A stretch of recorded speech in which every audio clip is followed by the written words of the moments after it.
Is this kind of you've had one game with your new guys. What do you want to see tonight? After the first game in Boston, what'd you like? What did you dislike? I want to just continue to build off last game. I think our effort and our attention to detail was really high. You want to try to continue that going into tonight.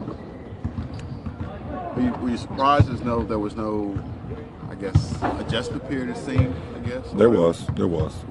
There's going to be an adjustment period, and it's going to take a little bit for us to be clicking on all cylinders. I know we had a really good game in Boston, but there's some things we can work on still, and we're going to have to work on in order for us to be a really, really good team. So, tonight is another opportunity for us to get better. What can they do? I mean, they hammered you pretty good in Cleveland, got some new guys. What can this group do that maybe you couldn't do last time that you're going to have to do better, obviously?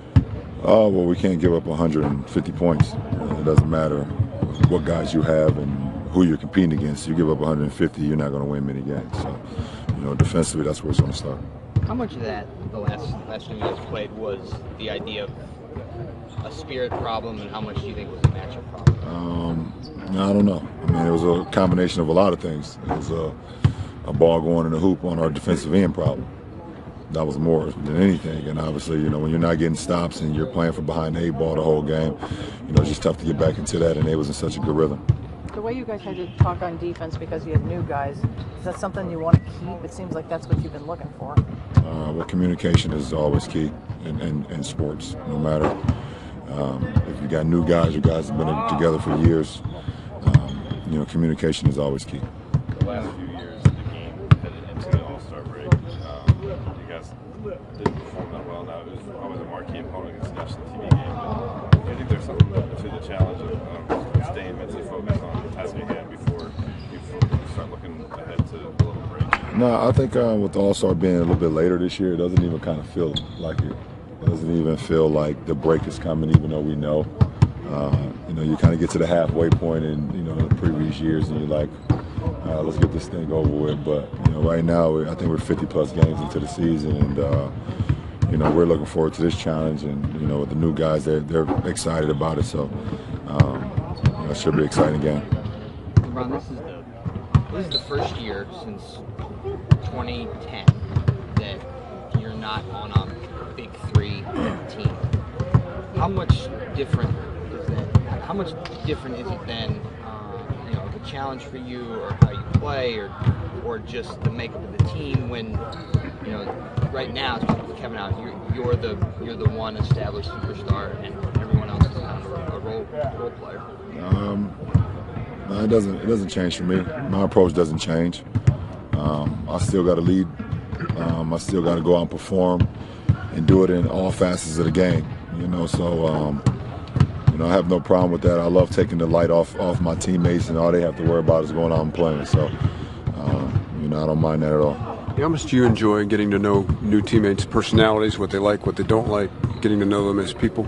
No, I think it's pretty cool, man. I think at the end of the day, we're here for one reason, and that's to compete for a championship. But at the end of the day, the game in between the games is always special as well. So, getting to know your teammates over the course of the season, the bus rides and the plane rides and the dinners that we have and things of that nature, that always helps. Does it take something about your team to bring in this many new faces this late in the year and get that mix to go? It takes a special locker room to be able to do that, and we have one. LeBron, we're broadcasting this game nationally in China. Chinese New Year is upon us. Is there any message you can say to your Chinese fans? Yeah. I mean, first of all, I spent a lot of time in China, especially in the off season, and it's always great when they get an opportunity to see our games live. They support the NBA so much, and I definitely respect that, and looking forward to getting back out there at some point. As a local guy here in Trae Young's going to have to make a decision to go pro. What decision? That ain't no decision. That's like saying, am I waking up this morning? That ain't no decision. Okay. Brushing my teeth ain't no decision. You better go pro. Well, let me ask you this: what's he facing then to make that jump? You were in high school; he's playing one of your college. What's the biggest adjustment he'll have to make? How much money he gonna spend monthly? How much he gonna save? That's the only adjustment he got to worry about. Last question, guys. So did you have to explain to Larry and Jordan and Rodney what house party is? They are too young, I think. No, they weren't when they came out, right? They have no idea. But my man Swish right here know what house party is all about. So, listen, it's fun. It's an honor when I got the opportunity to produce it, reboot the movie. Man, I had so much fun as a kid watching that movie, and when I was growing up as a youngster, I was like, man, I hope I get an opportunity to go to one of these house parties where it's just a bunch of fun, a lot of joking around, a lot of dancing, people just having a good time. So we're gonna have a lot of fun with it. So I maybe even make a cameo in it, but we'll see. You guys have changed so much since you gave them 148 to the Thunder. What can you learn from that tape? Nothing. Get back on defense, but they really came in and pushed the pace against us.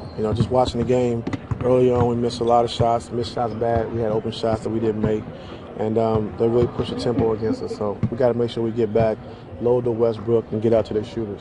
Judging the way Paul George played that game, though, it seemed. Is it hard to figure out which person to really key in on between him and Westbrook? I mean, it's tough, and PG's been playing great as of late, and so he's him, Melo, Westbrook, they all three, we got to do a good job of knowing where they're at all times, having good team defense, but also getting back out to their shooters, and then we just got to do a better job of keeping Big Adams off the glass. Everybody make it through the night with no bed bugs or ghosts or. Yeah. Yep. I can't remember. Were you head coach when that happened to Kyrie? No. Amazing day. Yeah, we won big. Kevin played really well. You guys. Jordan's not going to shoot 6 or 7 every game.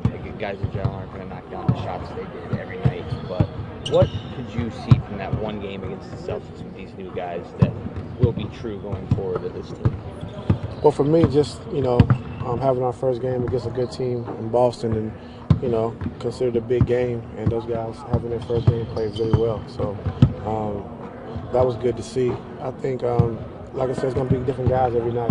Hood tonight could be Corver, could be Jeff Green, could be JR, could be Clarkson. So, I mean, we just got a team now where, we got to do it by committee, and I think, a lot of different guys are going to step up on each and every night. But is this a team now that you can say you will get back on defense, you will be able to get out the three, things like that, just things that you couldn't do before? Yes, I think so. As a 6'8" shooting guard, can Hood play stretch forward? Yeah, he could at times. Just got to see. Just been here for like 3 or 4 days, but I think we got a lot of different combinations, and with him and Jeff, on the floor together in that second unit, they both can play the 4 positions. So I'm just trying to teach them, all 3 positions, 2, 3, and 4. Are you still operating with super basic everything right now? Yes, ma'am. LeBron's him and his entertainment company are producing a new version of House Party. The movie House Party? Yeah. Oh, really? Yeah. Did you like that movie? Loved it. Kid and Play. Yep. Trying to get. You want me to be in it? Yeah. You like it? No, I'll stay away from that. I don't think Nance or Clarkson were alive when that first one came out. Probably not. Yeah, probably not.